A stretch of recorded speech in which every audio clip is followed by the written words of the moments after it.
si on n'identifie pas clairement ce qui a causé ce vaginisme, on peut tout de même agir et tout de même mettre en place un parcours de soins qui sera adapté.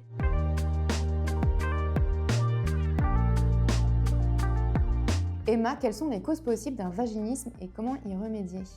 Alors, les vaginismes, c'est une difficulté ou une impossibilité de pénétration. Ça peut être une pénétration qui est complètement impossible ou une pénétration qui est partiellement possible. On parle de vaginisme total, de vaginisme partiel. Ce vaginisme, il peut être présent dès le début de la vie sexuelle, on parle de vaginisme primaire. Il peut se manifester par exemple lorsqu'on essaie d'insérer les premiers tampons ou bien lorsqu'on a les premiers rapports sexuels avec pénétration, ou bien se déclencher progressivement ou brutalement au cours de la vie sexuelle. Là, on est dans une situation où il y a eu des pénétrations qui étaient possibles avant et qui deviennent impossibles. Ces vaginismes peuvent avoir plusieurs causes. C'est intéressant de les investiguer pour essayer de comprendre un maximum, mais parfois, on ne peut pas toutes les définir, ces causes-là. Il y a souvent une intrication de causes physiques et de causes psycho-émotionnelles. Ce qu'il faut garder en tête, c'est que même si on n'identifie pas clairement ce qui a causé ce vaginisme, on peut tout de même agir et tout de même mettre en place un parcours de soins qui sera adapté pour soulager et passer au-delà de ce vaginisme. Parmi les causes physiques qu'on peut identifier, il y a très souvent en fait, l'impact du périnée qui se met en tension de façon excessive, involontaire et réflexe. On parle d'hypertonie périnéale, soit par l'appréhension, soit un peu de manière basale, c'est-à-dire un peu tout le temps en hypertension.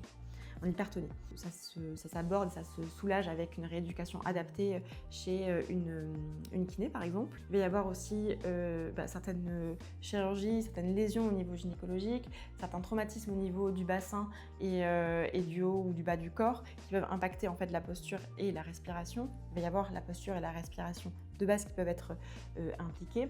Et il y a certains syndromes douloureux qui se mettent en place au niveau de la vulve, au niveau de cette zone-là, qui peuvent être la conséquence de pathologies chroniques. On a parlé d'endométriose, de SOPK, de maladies inflammatoires chroniques de l'intestin, mais aussi d'autres pathologies qui sont douloureuses comme la fibromyalgie, la sclérose en plaques, etc., qui vont créer une inflammation, qui vont créer des douleurs assez activées, et donc le périnée se met en tension et vient en fait obturer un petit peu l'entrée vaginale, un petit peu ou beaucoup. Il y a aussi le contexte psycho-émotionnel, soit qui découle du vaginisme, soit qui vient avant la mise en place de ce vaginisme-là.